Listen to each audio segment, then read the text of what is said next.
So here we are with a blank page. Let's begin by adding two simple pieces of content.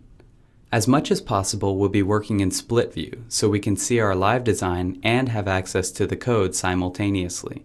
Click the split button in the document toolbar to go into split view.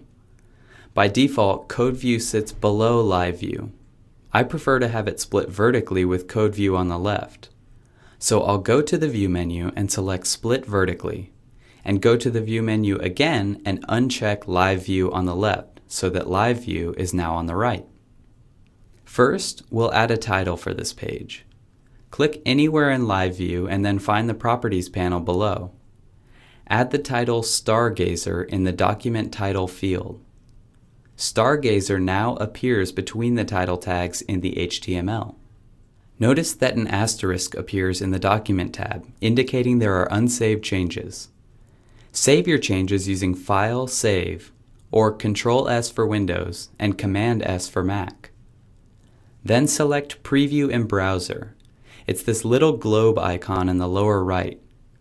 I'll select Chrome, but you can select any browser you prefer. At this point, the only content on the page is the title we just added. See it up here in the tab of the browser? It's pretty cool. Go ahead and close the browser window and return to Dreamweaver. Next, we need to add an element called a container to hold all of our page's content.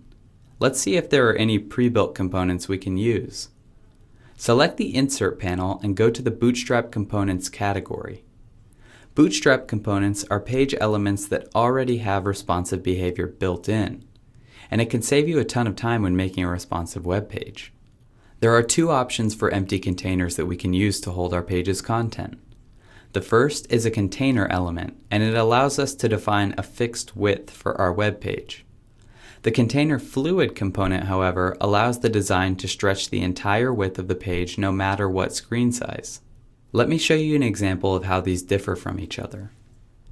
In this example, I've built the web page inside the simple container element. As you can see when I resize the window, the entire container remains a fixed width until a certain point when it assumes a new fixed width.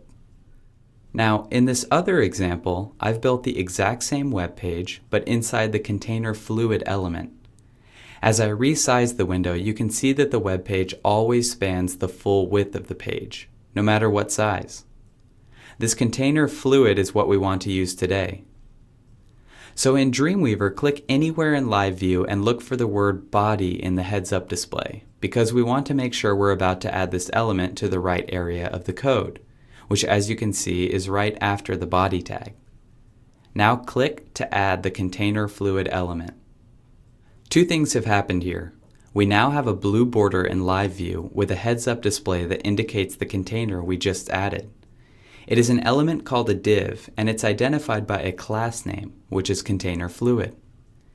Here in code view, you can see the same thing written out in HTML.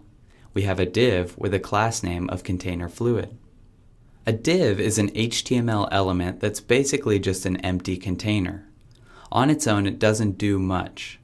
However, we can tell this div to behave in certain ways using CSS, which is where this class name comes in. CSS is another web design language that tells HTML elements what to do and how to look. In order for the CSS to work correctly, however, it needs to know what element it will be styling. And that's why HTML elements are sometimes identified with class names. So when you add these Bootstrap components, they come with class names, and some of their behavior is predefined in the bootstrap.css document that was generated when we created the page. This helps explain the difference between a regular container and a container fluid. They're both empty containers, but they resize differently according to the different rules they were given in the Bootstrap CSS. Don't worry if this doesn't make complete sense immediately. We'll go into more detail about CSS styling as the lesson progresses. At this point in our process, we've created a page, and we've set it up so that we can add our content, but there isn't anything to actually see just yet.